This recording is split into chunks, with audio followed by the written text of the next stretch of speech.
Break के बाद एक बार फिर से आप सभी का स्वागत है आयुर्वेद पर आधारित हमारे इस बेहद खास कार्यक्रम स्वस्थ विचार में। मैं हूं आपके साथ आपका साथी विकास।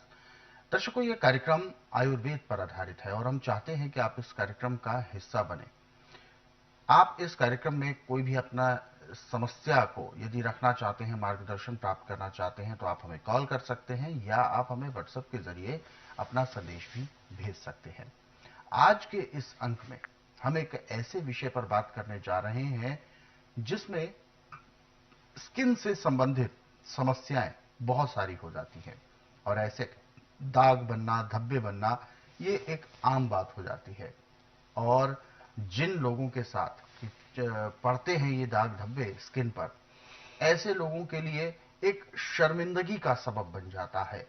इन्हीं सब विषयों पर हम आज के इस कार्यक्रम में चर्चा करने जा रहे हैं, तो आप कॉपी पेन लेकर भी तैयार बैठें, क्योंकि गुरुजी समय समय पर जो उपचार हमें बताते हैं उनको यदि हम लिख लेंगे तो हमारे जहन में उम्र भर वो तमाम बातें बनी रहेंगी। तो चलिए शुरू करते हैं आज के एक मुख्य विषय पर चर्चा। गुरुजी, आज के इस अंक में हम बात करने जा रहे हैं चकत्ते, जिसे एक आम भाषा में चकत्ते कहा जाता है, जिसमें बहुत ज्यादा परेशानी होती है, स्किन से रिलेटेड परेशानी है। सबसे पहले तो इस रोग के बारे में जानना चाहेंगे कि इसका रोग का रूप क्या होता है, शुरुआत कैसे होती है, किस हद तक ये नुकसान पहुंचा सकता है। देखिए, चकत्ते पड़ने का मुख्य कारण है कि जब ठंडी हवा के थपेड़े पड़ते हैं शरीर पे तो शरीर में खुश्की आ जाती है जी। और खुश्की के चकत्ते होते हैं।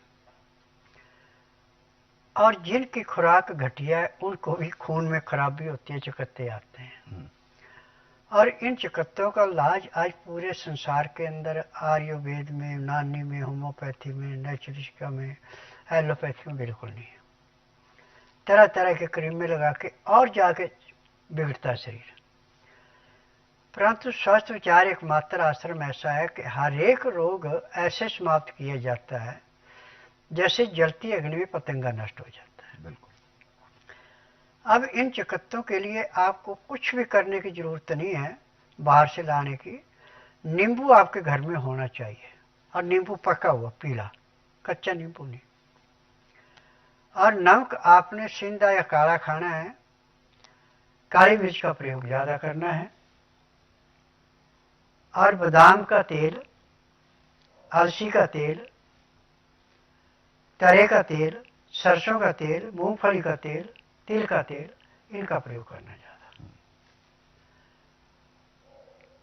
तो जिसको चकत्ते पड़ गए उनमें खुजा भी होती है। रात को सोते समय नींबू को काट करके बीज निकाल दें, उसको जैसे साबुन कपड़े धोने के लिए रगड़ा जाता है ऐसे चकत्तों पे रगड़े और चकत्तों को सूखने दे, अपने सो जाए। सुबह गुनगुने पानी से उसको धो लें तो आपके 10 साल पुराने चकत्ते भी 1 महीने में हमेशा के लिए जड़ से समाप्त हो जाते हैं। परंतु सुबह गुनगुने पानी से धोने के बाद जो भी आपके पास चिकनी चीज है, चाहे तेल है, यदि कोई भी चीज ना मिले तो गाय का दूध जमा के, दही जमा के जो मक्खन निकाला जाता है, वो मक्खन अच्छी तरह मालिश कर लें।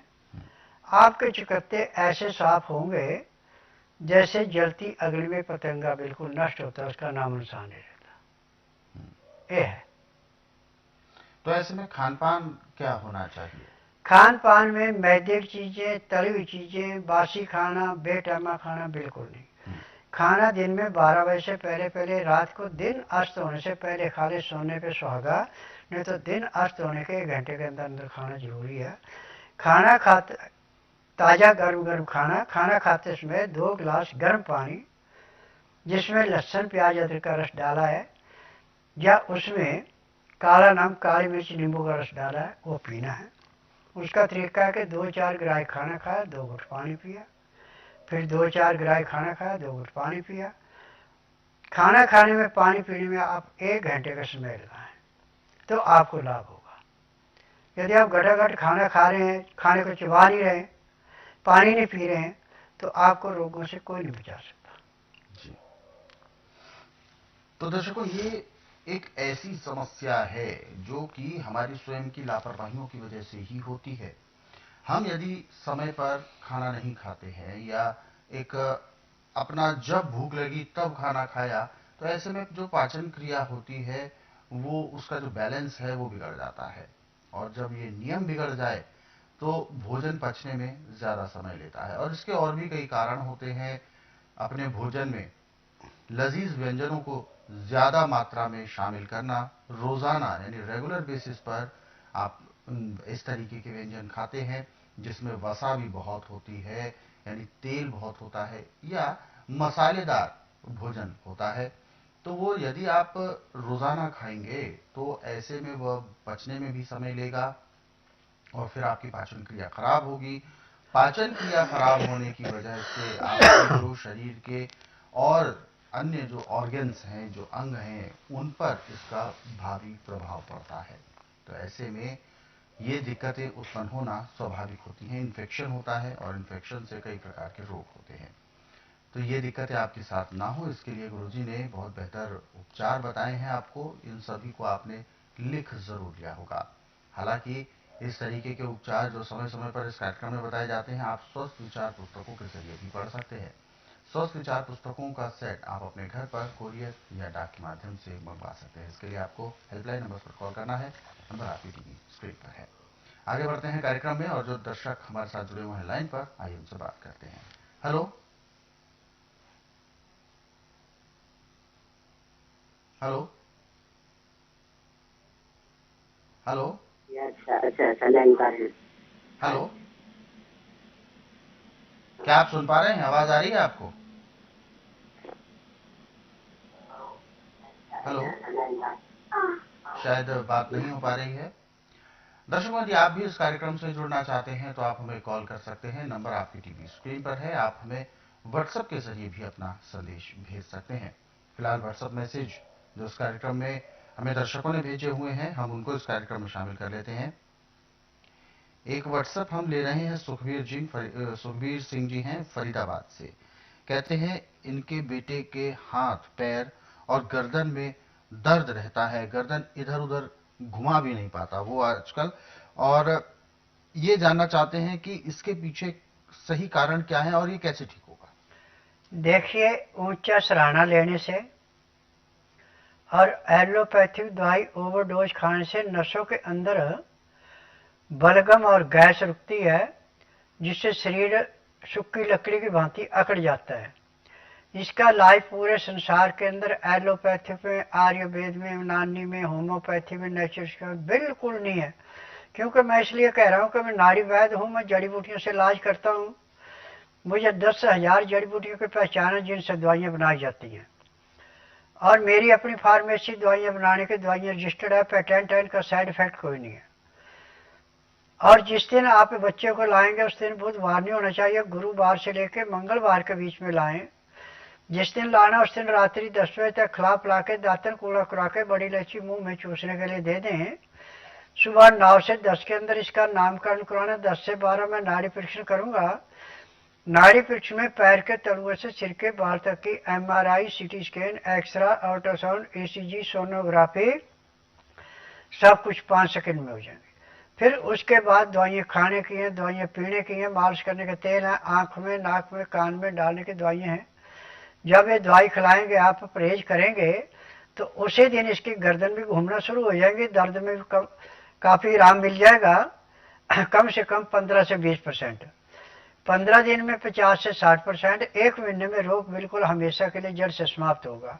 यहाँ पे गारंटी से इलाज किया जाता है, यहाँ पे कोई धोखाधड़ी नहीं है। और मैं नाड़ी वैद्य हूँ, ना तो अपने मुंह से बोलना, ना कोई कागज पत्तर लाना, ना कोई टेस्ट रिपोर्ट लानी। यदि 12 घंटे इसका पेट खाली होगा, नाड़ी परीक्षण करके जो मैं दवाई दूंगा, तो उसी दिन बच्चे को कम से कम 20% आराम तो जरूर मिलेगा।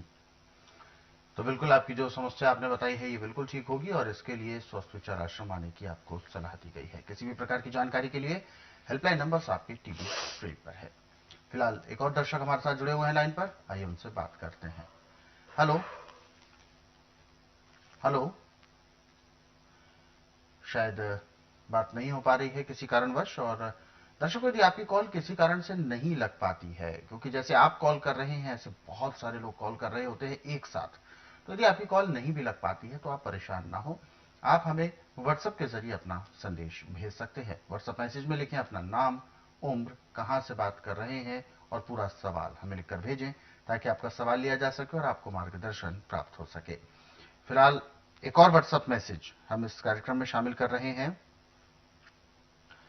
ये मैसेज चंडीगढ़ से भेजा है और इन्होंने अपना नाम लिखा है रमेश राणा जी, और इन्होंने अपना मैसेज कहा है कि इनका कोलेस्ट्रॉल बहुत ज्यादा बढ़ा हुआ है और ये जानना चाहते हैं कि कोलेस्ट्रॉल को बैलेंस करने के लिए क्या किया जाना चाहिए। इसको बैलेंस करने के लिए पूरे संसार में मेडिकल में, आयुर्वेद में, यूनानी में, होम्योपैथी में कोई दवाई नहीं है।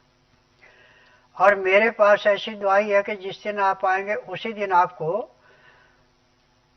2 घंटे के अंदर अंदर पता लग जाएगा कि आपको 10% आराम मिला, 20% आराम मिला, और 1 महीने में नॉर्मल आ जाएगा। क्योंकि मैं जड़ी बूटियों से इलाज करता, मैं कोई केमिकल नहीं बेचता, और न मैं रोगी से पूछता हूं कि आपको तकलीफ क्या है, और ना कोई टेस्ट रिपोर्ट मांगता हूं, न परिवार की हिस्ट्री पूछता हूं। मेरा नियम है कि बुधवार की मैं छुट्टी रखता हूं, गुरुवार से लेकर मंगलवार तक नाड़ी परीक्षण करता हूं। नाड़ी परीक्षण में पैर के तलुओं से सिर के बाल तक की MRI, CT scan, x ray, ultrasound, ECG, sonography, सब कुछ 5 सेकंड में होती। फिर उसके बाद दवाइयाँ खाने की हैं, पीने की है, मालिश करने का तेल है, आंख में, नाक में, कान में डालने की दवाइयाँ हैं। ये दवाइयाँ ऐसे काम करती हैं जैसे रेते की ढेरी पे पानी डाल दें और पानी रेता चूस लेता, पानी को बह नहीं देता, ऐसे रोग को काटती हैं, किसी रोग को रुकने नहीं देती। जब आपका लीवर काम नहीं करेगा, पैंक्री इंसुलिन नहीं बनाएगी, पित्त में तेजाब बढ़ेगा, तो आपका खून गाढ़ा होगा। इसका इलाज पूरे संसार में किसी के पास नहीं है, परंतु मेरे पास इसका इलाज ऐसे है जैसे दूध में से मक्खी निकालना। जी, तो बिल्कुल ये समस्या आपकी बिल्कुल ठीक होगी और इसके लिए आपको स्वस्थ विचार आश्रम आने की सलाह दी गई है।